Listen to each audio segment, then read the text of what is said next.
नमस्कार दर्शक बंधु सत्यश्री विजन को स्वागत करुच्ची मु संतोष पट्टनायक।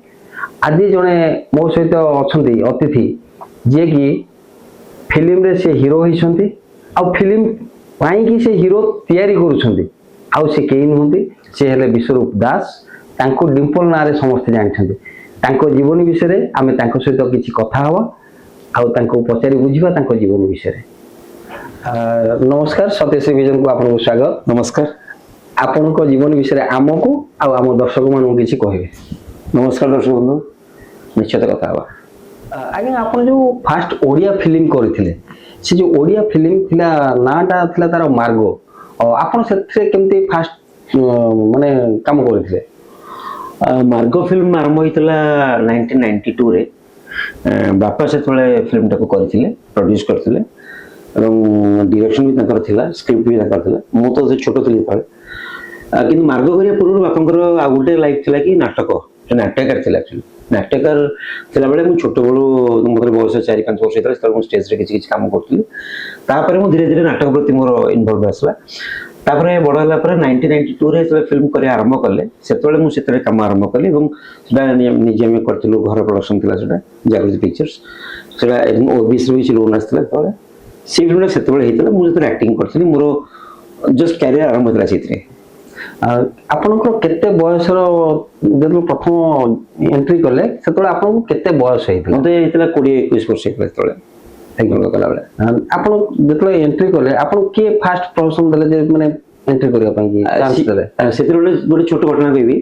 सेतरे सच्ची मानती जे गीत लिखंती सेतरे सच्ची मानती से फिल्म रे गीत लिखुतले एवं पिंकी प्रधान जे बीजेपी रो नेत्री छन तांका बाबा नगु प्रधान से गीत गाइले से फिल्म रे मु जेतरे एक्टिंग करे किछि मोर नथिला चांस। आउ जने एक्टर थिले से एक्टिंग करथि बारिपदर तो तांकर ऑडिशन निया गला से ऑडिशन में फेल मारले। तापर हमें बारिपदर शूटिंग थिला बारिपदर उदळर हम फेरुतलु बाटे तो सच्ची मानती कहले जे बाबा को कहले आपन पाखर तो हीरो अछि आपन काहे की बाहर लोक देखछन का आर्टिस्ट देखछन तो मते बड़ काहे बाबा मते अनेले बुली गछो गाड़ी भितरे तो मते लागला मते प्रथम कर देखछन। तापर बाबा कहले किछ कहली मते हमरे घर को आसले कहले तू स्टोरी पढिछु मते चले मु कहले हम पढिछि ना तू एटा करू कालटू काल परदिन फेर शूटिंग हेले करिवो कहला पर मु से मु भी हठात डरी गेली जे मु कैमरा के तोड़ फिल्म कैमरा आगे मु समस्त प्रोफेशनल लोक बड़ बड़ कैमरा से काम करथला से पाडी थिले एफटीआर तो से कैमरा थिले बाबा बाबा सर काशीरथ तो बहुत विकास भाई चौधरी विकास दास सी थिले तो एमान को भीतर मते लागि लागि जेमती मो ऊपर गोटे बोझ लगा गला तथापि मु साहस करके प्रथम शॉट कलिंग स्टूडियो मु देली सेतबेले मो से तो मोर हीरोइन जेतला दीप्ति थिले जे सपन मुनि करे थिले श्रम बना संगे सी थिले दीप्ति थिले मोर हीरोइन तांको से तो मु शॉट देली सी मते कहले कंफर्ट हो किछि ना आराम से कर मु तुम कोऑपरेट करबी दीप्ति मते कहले तो जाऊ मु काम कली सेतबेले तो प्रथम काम तले कली बाबा मते केवल कहले कि तू जा कहू से कर तो अलगा कथा कि भाबनी तो मु केवल मते जा कहउथिले मु से करथली। तापर मु एक्टिंग भीतर थिला एक्टिंग करियो निसाडे जो सेठी तले मते माने दिया गला स्क्रिप्ट दिया गला डायलॉग दिया गला सब दिया गला तो मते गोटे नुआ जीवन मिलला बेला लागै तले। तापर मु चेष्टा कली एवं प्रथम खुशी लागला कि प्रथम शॉट मोर वांटे कोकी आइतला हर पटनायक भी सीट देखथले शूटिंग असुबे भी थिले समस्त आसी मते सीटी हक कले जे ए तुम तो भलो करछो एक्टिंग करो ए करो से करो बहुत इनकरेजमेंट कले विकास भी आसी इनकरेज कले किंतु बापा मते जेडी किछ कहि नथिले भलो कि मते किछ कहले कहले तू कर देखियो आगु देखियो एथि मते कहले। तापर मु कंटिन्यू कली एक्टिंग। आपन केतेटा फिल्म रे काम करिसंती माने हीरो एक्टिंग करिसन? मु एक्टिंग तो मार्ग रे लीड करथिली तापर आ गुटे फिल्म करथिली दोलगोविंद रथ जे एनएसडी रो नाटक करथिले तांको से गोटे फिल्म करथिली से एक्टिंग करथिली से फिल्म रिलीज हे परनी कि तुम करछि एते काम। तापर प्रणव दास जे डायरेक्टर तांको से किछ काम से भी किछ एक्टिंग तांको से करथिली किछ असिस्टेंट कर मोर धीरे धीरे डायरेक्शनल प्रति मन बेसी गला एक्टिंग रु जते मन हेलानी मु बेसी के डायरेक्शनल बेसी नळिली तो असिस्टेंट काम कली बहुत दिन का प्रोडक्शन में काम कली असिस्टेंट रे काम कली तो सेटू मोर कैरियर हमरा डायरेक्शन कैरियर स्टार्ट हला किंतु बेसिकली मु एक्टिंग करथली सेतबे। जेतले आपण एक्टिंग करथिले निजे हीरो होथिले सेतले गोटे रील रे बाहर थिले आपण को तो निश्चित बहुत बढ़िया लागुथिबो किंतु जेतले हीरो होई सारी कि बर्तन हीरो आपण तैयारी करूछंती सेतले माने से समय रो अनुभूति आ एबेकार अनुभूति କେମିତି ଲାଗିଲା ମାନେ ଚେଞ୍ଜିଂ ଟାଇମଟା ଯୋଉଟା? ବହୁତ ଫରକ ଆଜ୍ଞା।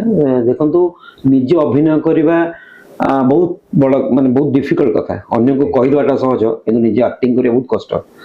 ମୁଁ ସେତେବେଳେ ଦେଖିଲି କି ଯେତେବେଳେ ମୋତେ କୁହା ହଉଥିଲା ଆକ୍ଟିଂ କରିବା କଥା ମୁଁ ସେତେବେଳେ ବୁଝିପାରୁନଥିଲି କ'ଣ କରିବି, କ୍ୟାରେକ୍ଟର କେମିତି କରିବି, କ'ଣ କରିବି। ଏବେ ଯେତେବେଳେ ମୁଁ ପିଲାଙ୍କୁ କହୁଛି, ଡିରେକ୍ସନ ଦଉଛି, ପିଲାଙ୍କୁ କରୁଛି ଆକ୍ଟିଂ, ମୁଁ ସେଇ କଥାଟା ବି ମୋର ଏକ୍ସପିରିଏନ୍ସରେ ମନେ ପଡୁଛି ମୁଁ କେମିତି କରୁଥିଲି। ତ ମୁଁ ତେଣୁକରି ଆର୍ଟିଷ୍ଟ ସହିତ ଇନଭଲ୍ଭ ହେଇଯାଏ, ଆର୍ଟିଷ୍ଟକୁ ପୁରା ବୁଝାଏ କି ତମେ ଏହା କର, ଡାଇଲଗ ମଡୁଲେସନ ଏମିତି କୁହ, ଏଟାକୁ ବୁଝ, ପଢ, ତ ପଛରେ ଲାଗେ ମୁଁ।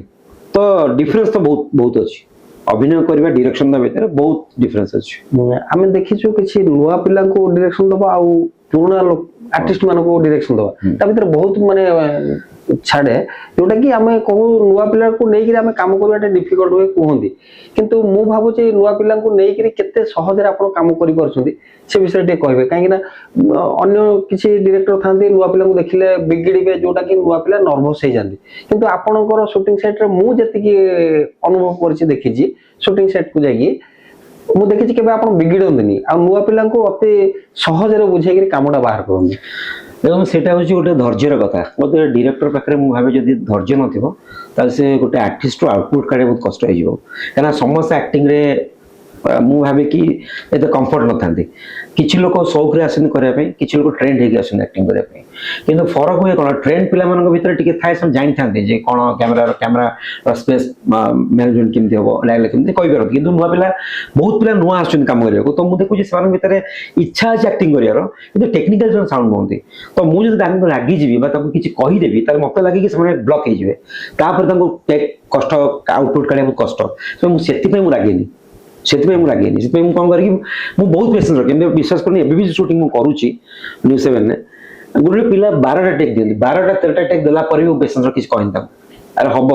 କିନ୍ତୁ ମୋତେ ଅନ୍ୟ ରାଗନ୍ତି ଏତେ ସମୟ କାହିଁ ଆର୍ଟିଷ୍ଟକୁ ଆପଣ ଦେଉଛନ୍ତି, ଆର୍ଟିଷ୍ଟ ଭଲ ଖରାପ ଆର୍ଟିଷ୍ଟ। ମୁଁ କହିଲି ଗୋଟେ ପିଲା ଖରାପ ଭଲ ନଥାଏ, ତା ଭିତରେ କାମ କରିବା ଆଗ୍ରହ ତ ସେଠି ଆସିଛି, କିନ୍ତୁ ତାକୁ ଯଦି ଆମେ ହାରାସ କରିଦେବି ତାହେଲେ ଅସୁବିଧା। କିନ୍ତୁ ଅସୁବିଧା କ'ଣ, ବଜେଟ୍ ପଏଣ୍ଟ ଅଫ ଭ୍ୟୁରୁ ବା ଟାଇମ୍ରୁ ସେଟା ଅସୁବିଧା ହୁଏ, କିନ୍ତୁ ମ୍ୟାନେଜ କରିଦିଏ। ତାକୁ ସେଟା ଗୋଟେ ପ୍ରଡ୍ୟୁସର ପାଇଁ ଗୋଟେ ଲସ୍ କରେ, କିନ୍ତୁ ମୁଁ ମ୍ୟାନେଜ କରିଦିଏ। ପ୍ରଡ୍ୟୁସରକୁ ମୁଁ ସେତିକି କନଭିନ୍ସ କରିକି ମୁଁ ଆଉଟପୁଟ୍ କାଢ଼ିଦିଏ। ମୋ ପାଇଁ କୌଣସି ନୂଆ ଆର୍ଟିଷ୍ଟ ପୁରୁଣା ଆର୍ଟିଷ୍ଟ କିଛି ଫରକ ନାହିଁ, ଏନି ଲେମ୍ୟାନକୁ ମୁଁ ନେଇ କାମ କରିପାରିବି, ସେ ବିଶ୍ୱାସ ମୋର ଅଛି। ଏବେ ସୁଦ୍ଧା ଆପଣଙ୍କର କେତେ ସିରିଏଲ ଆଉ ଫିଲ୍ମ?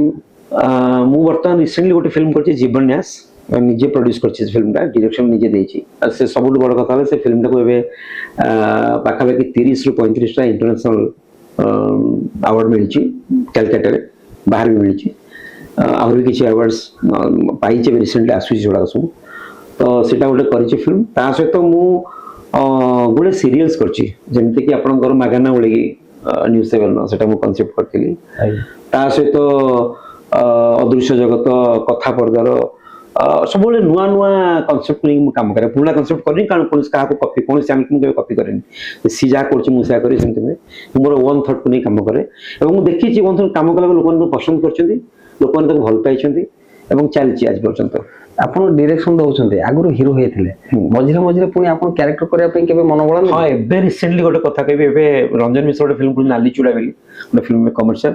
ମୁଁ ଏଇ ଅଳ୍ପ ଦିନ ତଳେ 2 ସପ୍ତାହ ତଳେ ଗୋଟେ ଆକ୍ଟିଂ କରିବା ପାଇଁ ଡାକିଲି, ଆପଣ ଗୋଟେ ଆକ୍ଟିଂ କରନ୍ତୁ, ସବୁବେଳେ ଡିରେକ୍ସନ କରୁଛନ୍ତି କରନ୍ତୁ। ତ ମୋତେ ଗୋଟେ ସେ ସୁଯୋଗ ଦେଲେ ଏବେ କରିବା ପାଇଁ, ମୁଁ ଯାଇକି ଗୋଟେ ରୋଲଟେ କରିକି ଆସିଛି।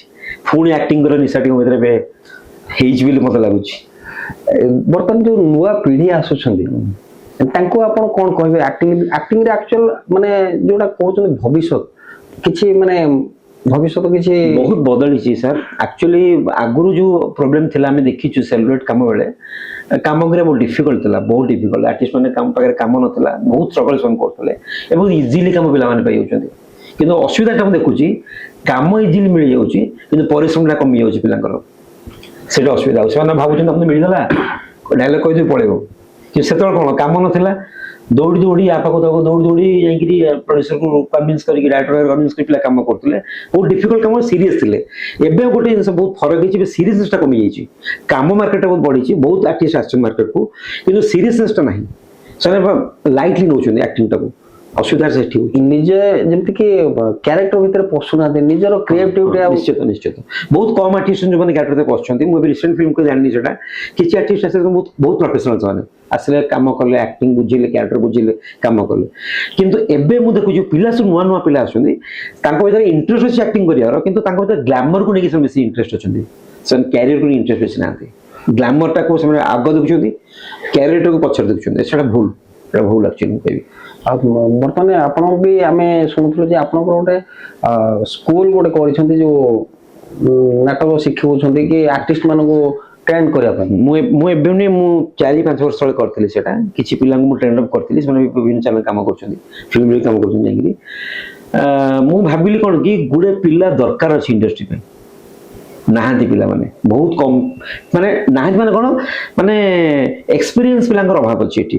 ଏକ୍ସପିରିଏନ୍ସ ମାନେ କ'ଣ, କ୍ୟାମେରା ଏକ୍ସପିରିଏନ୍ସ ହଉ, କ୍ୟାମେରା ଆଗରେ କେମିତି ଆକ୍ଟିଂ କରିବା, କେମିତି ଡାଇଲଗ ଡେଲିଭରି କେମିତି କରିବା, କେମିତି ମଡୁଲେସନ କରିବା, ବଡି ପୋସ୍ଚର କେମିତି ରଖିବା, ସେସବୁ ଜିନିଷ ଗୁଡ଼ାକ ଲ୍ୟାକିଂ ଅଛି। ତ ସେଟା ମୁଁ ଅନୁଭବଟାକୁ କଲି, ସେଇ ଫିଲ୍ଡଟାକୁ ମୁଁ ଅନୁଭବ କଲି ବୋଲି ମୁଁ ଗୋଟେ ଷ୍ଟାର୍ଟ କରିଥିଲି ଗୋଟେ ଇନଷ୍ଟିଚ୍ୟୁଟଟେ, ବିଜେ ଲର୍ଣ୍ଣିଂ ବୋଲି। କିଛି ଦିନ ତଳେ ଷ୍ଟାର୍ଟ କରିଥିଲି, କିଛି ବର୍ଷ ତଳେ ବନ୍ଦ ହେଇଥିଲା। ଏବେ ପୁଣି ମୁଁ ତାକୁ ଆଉଥରେ ରିଭାଇଭ୍ କରୁଛି ସେଟାକୁ।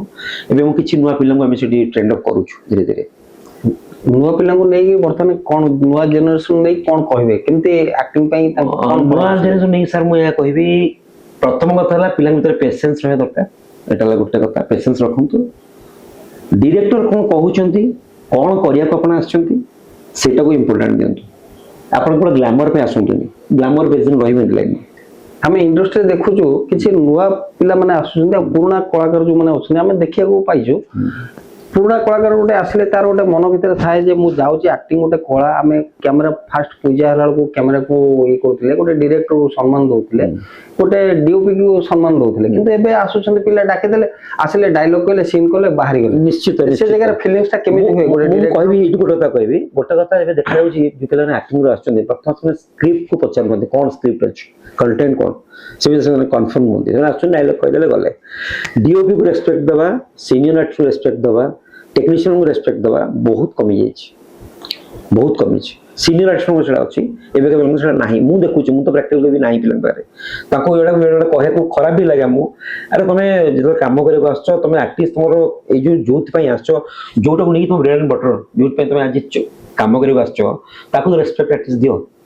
ଏଇଟା ମୁଁ ବେଳେବେଳେ କହେ, ରାଗରେ ହଉ କି ଭଲରେ କହେ ପିଲାଙ୍କୁ। କିନ୍ତୁ ମୁଁ ଦେଖୁଛି ସେଇଟା ଟିକେ ଲ୍ୟାକ୍ ରହୁଛି। ସେଟାକୁ ଆଉ ଟିକେ ସେ ବିଷୟରେ ଟିକେ କନସିୟସ୍ ହେବା ଦରକାର ସମସ୍ତେ। କାହିଁକି ନା ଆମେ ଜାଣିଛୁ ଯେ ଗୋଟେ ପୁରୁଣା ଆର୍ଟିଷ୍ଟ ଯଦି ତାଙ୍କୁ ଆପଣ ସମ୍ମାନ ଦଉଛନ୍ତି, ସିଏ ବି ଆପଣଙ୍କୁ କୋଅପରେଟ୍ ନିଶ୍ଚିତ ଦେବା କଥା। ତ କୋଅପରେଟ୍ କଲେ ଆପଣ ଡେଭଲପ କରିବା ପାଇଁ ସୁବିଧା। ଆମେ ବଡ ହେଇଛୁ ଆମର ସିନିୟର ମାନଙ୍କୁ ଦେଖିକିରି, ଯୋଉମାନେ ଆକ୍ଟିଂ କରନ୍ତି ବା କରୁଥିଲେ ଆଗରୁ, ତାଙ୍କୁ ଦେଖିବୁ। ଏବେ ବି ତାଙ୍କ ପ୍ରତି ଆମର ରେସ୍ପେକ୍ଟ ରହିଛି। ଆମେ ତାଙ୍କୁ ଦେଖିଲେ ଆମ ମୁଣ୍ଡ ଏବେ ନଇଯିବ, ତାଙ୍କ ପାଦ ଛୁଇଁବାକୁ ଇଚ୍ଛା ହବ। ଏଇ ଜିନିଷ ଅଛି। ସେ ଯୋଉ ପାଦ ଛୁଇଁବା, ତାଙ୍କୁ ରେସ୍ପେକ୍ଟ ଦେବା ଯୋଉ ଜିନିଷଟା, ସେଇ କଲଚରଟା ରହିବା ଦରକାର। ଯୋଉଟାକି ଆମମାନଙ୍କ ଭିତରେ, ବହୁତ ପିଲାଙ୍କ ଭିତରେ ଏବେକାର ଯୋଉ ପିଢ଼ି ଆସୁଛନ୍ତି, ପ୍ରାୟତଃ ନାହିଁ। ମୁଁ କହିବି ବହୁତ କମ୍ ଅଛି, ବହୁତ କମ୍। ସେମାନେ ଭାବୁଛନ୍ତି କି ଏଇଟା ଗୋଟେ ଟାଇମ୍ ପାସ୍ର କାମ, ଆକ୍ଟିଂ କଲେ ଗଲେ। ତେଣୁ ଏଇଟା ଗୋଟେ ବହୁତ ବଡ଼ ଇଣ୍ଡଷ୍ଟ୍ରି ପାଇଁ ଏଇଟା ବହୁତ ବଡ଼ ମାନେ ଗୋଟେ ଖରାପ କଥା ବୋଲି ଭାବୁଛି। ମାନେ ଆପଣ ଆକ୍ଟିଂ କରିଛନ୍ତି, କ୍ୟାରେକ୍ଟର କରିଛନ୍ତି, ଡିରେକ୍ସନ ଦେଇଛନ୍ତି, ସବୁ ହିସାବରେ ଦେଖିବାକୁ ଗଲେ ଆପଣ ବହୁ ଜିନିଷ କରିଛନ୍ତି। ଆମର ଏଇ ସମାଜର ଯୋଉ ନୂଆ ପିଢ଼ି ମାନଙ୍କୁ ଗୋଟେ କ'ଣ ଗୋଟେ ଭଲ ମେସେଜ ଦିଅନ୍ତୁ, ଯିଏକି ସେ ତାଙ୍କ ଜୀବନରେ କିଛି ଡେଭଲପ କରିବେ ସେ ମେସେଜ ପାଇଁ। ଦିଟା କଥା କହିବି, ମୁଁ ତ କହିବାକୁ କିଛି ନୁହେଁ, କାରଣ ମୁଁ କୌଣସି ଏତେ ଇଏ ନୁହେଁ। ଖାଲି ଏତିକି କହିବି, ପେସେନ୍ସ ଦରକାର, ହାର୍ଡ ଲେବର ଦରକାର। ଦିଟା ଜିନିଷ ଦରକାର, ଆଉ କିଛି ଦରକାର ନାହିଁ। ପେସେନ୍ସ ରଖିବେ, ହାର୍ଡ ଲେବର ରଖିବେ। କାହିଁକିନା ପେସେନ୍ସ ସବୁଠୁ ବଡ଼ କଥା ଏ ଲାଇନରେ। ସର୍ଟ ପିଲା ସକାଳେ ଆସିକି ବସିଥିବେ, ତାଙ୍କର ପଡ଼ିବ 3ଟା ବେଳେ, ସେ କହିବେ ଏତେ ସମୟ ବସିଲେ ଆମେ ପଳେଇବୁ। ହୁଏ, କାହିଁକିନା ସୁଟିଂର ଲାଇନରେ ବହୁତ ଗୁଡ଼ା ପ୍ରୋବ୍ଲେମ ଆସେ, ତାକୁ ନେଇକି କାମ ହୁଏ। କିନ୍ତୁ ପେସେନ୍ସ ଯଦି ପିଲାଙ୍କ ଭିତରେ ନଥିବ, ସେମାନେ କରିପାରିବେନି। ଦ୍ୱିତୀୟ କଥା ହେଉଛି ହାର୍ଡ ଲେବର ନିହାତି ଦରକାର, ପୁରା ହାର୍ଡ ଲେବର ଦରକାର। ସେଥିରେ କୌଣସି କମ୍ପ୍ରମାଇଜ କରିବା କଥା ନୁହେଁ, ତାହେଲେ ହିଁ କାମ ହବ। ମତେ କି ମୁଁ କୌଣସି ଫିଲ୍ମ ପାଠ ପଢିନି, ବାପାଙ୍କ ପାଖରେ ଯେତେବେଳେ ମୁଁ କାମ କଲି, ବାପା ମତେ କିଛି କୁହନ୍ତିନି। ବାପା କୁହନ୍ତି ତୁ କ'ଣ ଶିଖିବୁ, ମୁଁ ଫିଲ୍ମ କରୁଛୁ, ତୁ କ'ଣ ଶିଖିବୁ, ତତେ କିଛି ମୁଁ କହିବିନି। ମୁଁ ଯାଇକି ଚାହା ଫା ଦିଏ, ୟୁନିଟ୍ରେ ମୋ କାମ ହେଲା, ମୁଁ ସେଟା ଆକ୍ଟିଂ କରେ ଏବଂ ଭୁବନକୁ ଚାହା ଫା ଦିଏ, ଜିନିଷ ବୋହିବି, କ୍ଲାପ୍ ଦେବି, ଏସବୁ କାମ ମୁଁ କରେ। ମତେ କୌଣସି ବଡ଼ କାମ କିଏ ଦିଅନ୍ତିନି, ଭାବି ଦିଅନ୍ତିନି। ମତେ ମୁଁ ନିଜେ ମୋର ଶିଖେ। ମିରର ଆଗରେ ଛିଡ଼ାକି କ୍ଲାପ୍ ଦେବି, କଣ୍ଟିନ୍ୟୁଟି ସିଟ୍ ଲେଖିବି, ନିଜେ ଲୁଚିକି ଲେଖିବି, ନିଜେ ଶିଖେ। ମୋର ଆଗ୍ରହ ଏବଂ ମତେ ମୋର ଲେବର ହିଁ ମତେ ଏଇଠି ପହଞ୍ଚେଇଛି। ଆପଣଙ୍କ ବାବା ଆପଣଙ୍କୁ ଚାନ୍ସ ଦେଲେ, ଯେତେବେଳେ ଆପଣ ପରଦାରେ ବାହାରିଲେ, ଆପଣଙ୍କ ମାମା କେତେ ଖୁସି ହେଲେ ଦେଖିଲା ପରେ? ବହୁତ ଖୁସି ହେଲେ। ବୋଉ କହିଲେ ମୁଁ ଭାବିଲି ତୁ କରିବୁ ବୋଲି, ଯାହା ତୁ କଲୁ, ଆଗକୁ କର, ଆହୁରି କମ କରି, କିଛି ନୁହେଁ ତୋ ପାଇଁ ଏଇଟା ଗୋଟେ ସାଧାରଣ ଗୋଟେ ଫାର୍ଷ୍ଟ ଷ୍ଟେପ୍, ଆଉ ତୋତେ ବହୁତ ଆଡ଼େ ଯିବାର ଅଛି। ତେଣୁ ସେ ସବୁବେଳେ କହନ୍ତି କି ତୁ କାମ କର, ଆଉ ଅନ୍ୟ କିଛି କଥା ଭାବନି। ଦେଖୁଥିଲେ ଦର୍ଶକ ବନ୍ଧୁ, ବର୍ତ୍ତମାନ ଆମ ସାଙ୍ଗରେ ଯିଏ ଥିଲେ ସିଏ କ୍ୟାରେକ୍ଟର ହିରୋ କରିଛନ୍ତି, ହିରୋରୁ ବର୍ତ୍ତମାନ ନିଜେ ହିରୋ ତିଆରି କରୁଛନ୍ତି ଡିରେକ୍ସନ ଦେଇ। ଆପଣମାନେ ତାଙ୍କୁ ନିଶ୍ଚିନ୍ତ ଭାବେ ଭଲ ପାଇବା ଦିଅନ୍ତୁ ଆଉ ତାଙ୍କର କାମକୁ ଆଗକୁ ଯିବା ପାଇଁ ସପୋର୍ଟ ବି କରନ୍ତୁ। ରହୁଛୁ, ନମସ୍କାର।